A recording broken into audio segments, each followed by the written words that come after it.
Dans un petit village africain du nom de Kwane, vivait un petit garçon qui s'appelait Molimbo. Il était le plus jeune d'une famille de 6 enfants, il avait 3 frères et 2 sœurs. Tout le monde le connaissait. Il passait son temps à discuter allant de case en case. Mais ce qu'il aimait par-dessus tout, c'était aider les autres. Souvent, il ramassait du bois pour le feu de la vieille Badua qui avait tant de mal à se baisser, ou bien il aidait Dafo, le grand chevelu, comme il l'appelait, à tisser les nattes qu'il vendrait au marché. Mais la tâche qu'il ne manquait jamais de faire, c'était aller chercher de l'eau au puits pour tout le village. Pour lui, c'était un réel bonheur de rapporter des seaux remplis aux villageois et de s'occuper de l'approvisionnement de la petite citerne installée au centre du village. L'eau, si précieuse, représentait pour Molimbo toute la vie du village. Souvent il s'amusait à crier « Je suis le gardien de l'eau. C'est un trésor, je le protège, sans elle nous ne sommes plus rien. Appelez-moi Molimbo le gardien de l'eau ». Comme le puits était à l'extérieur du village, Molimbo remplissait régulièrement la petite citerne pour que chacun puisse se servir quand il en avait besoin. Du haut de ses 12 ans, Molimbo vivait donc sereinement et ne se souciait que du bonheur et du bien-être de sa famille et de son village. Un jour, alors qu'il se rendait au puits comme tous les autres jours, il eut comme un mauvais pressentiment. Quelque chose l'inquiétait, mais il ne savait pas encore quoi. Arrivé devant le puits, Molimbo se sentit mal, il ne reconnaissait plus cet endroit d'habitude si beau, si magique. Le puits était bien là, mais Molimbo avait la sensation que quelque chose de grave était arrivé quand il voulut puiser l'eau comme à son habitude, pas la moindre petite goutte. Il entendit seulement le bruit sourd du seau tombant au fond du puits. Que s'est-il passé, pensa-t-il. Hier encore je suis hors le accent aigu chercher de l'eau pour remplir la citerne. Ce n'est pas possible. Je suis le gardien de l'eau, je la protège, je dois la retrouver. Molimbo, qui ne souhaitait que le bonheur de son village, décida de ne rien dire pour le moment pour ne pas inquiéter les villageois. Il retourna chez lui comme si de rien n'était et prit un sac dans lequel il mit une corde, une pelle, un couteau, un peu de nourriture et de l'eau. Il était bien décidé à retrouver l'eau, coûte que coûte. Personne ne savait ce qui s'était passé, il en était sûr. Car les habitants du village n'allaient pratiquement jamais au puits depuis qu'il avait proposé de s'occuper du ravitaillement du village en eau. Molimbo était très inquiet, il ne fallait pas perdre de temps. Vite, il attacha sa corde en haut du puits et se laissa glisser le long des parois humides. Plus il descendait, plus il sentait son cœur se serrer, ses tempes étaient prêtes à exploser, sa respiration était saccadée. Il avait déjà ressenti ça un jour, quand il était parti chasser la perdrix Gambra avec son père. C'était en avril, le moment le plus propice pour les capturer.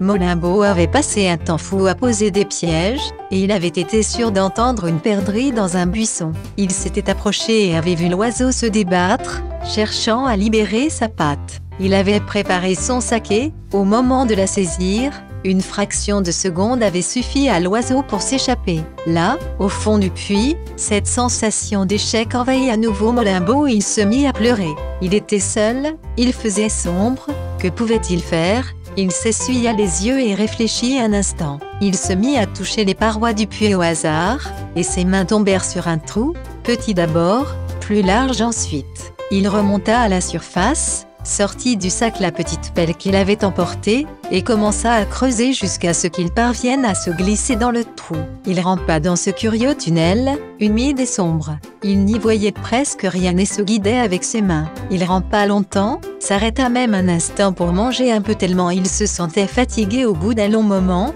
il arriva dans une grotte magnifique. Le plafond était tapissé de stalactites scintillantes qui brillaient avec des reflets bleus, de petites gouttes perlaient du plafond. Molimbo n'en croyait pas ses yeux. Mais où se trouvait-il? Il resta longtemps immobile à contempler cet endroit magique. Il n'avait jamais rien vu d'aussi beau de toute sa vie. Il finit par avancer en silence, jusqu'à ce qu'il entende un léger murmure, un murmure familier, celui de l'eau qui coule et qui clapote. Tout excité à l'idée de retrouver l'eau, il suivit le bruit jusqu'à un énorme tas de pierres et boulets qui se dressait tel un géant devant lui. Il en était sûr, l'eau était là, juste derrière, restait maintenant à trouver le moyen de la rejoindre.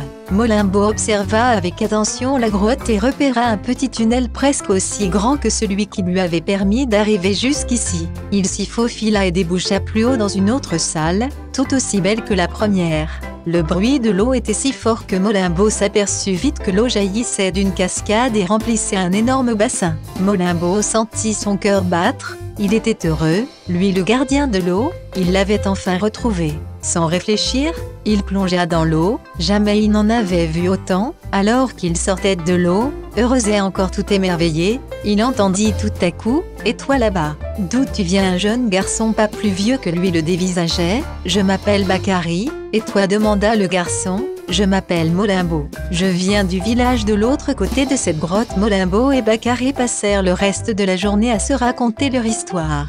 Molimbo comprit alors que cela faisait 2 jours qu'il était parti de chez lui. Le tunnel lui avait paru si long, il comprenait mieux. Il expliqua à Bakary sa recherche de l'eau et sa peur de ne plus en avoir pour son village.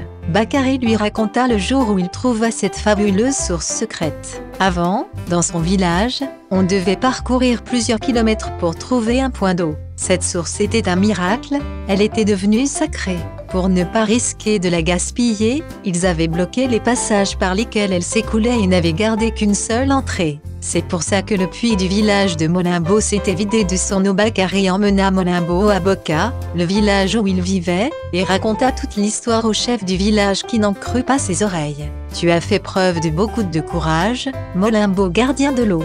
Mais il est temps de rassurer ta famille qui doit s'inquiéter de ton absence. » Molimbo dormit dans le village de Bakary et, au petit matin, indiqua le chemin jusqu'à Kouané, son village. Quand les habitants virent Molimbo, ils le prirent dans leurs bras, fous de joie de le retrouver. Ses parents pleuraient de joie. Les chefs des 2 villages décidèrent de se réunir pour parler de la source secrète. Suite à leur discussion, les 2 villages ne firent plus qu'un. Connu sous le nom de Boka-Kouané, et les villageois s'entraidèrent pour construire de nouvelles cases plus proches de la source. Depuis ce jour, Molimbo et Bakary continuent d'être les gardiens de l'eau. Ils la protègent car ils savent très bien qu'elle est précieuse et que la survie de leur nouveau village dépend d'elle. Ils sont devenus les meilleurs amis du monde.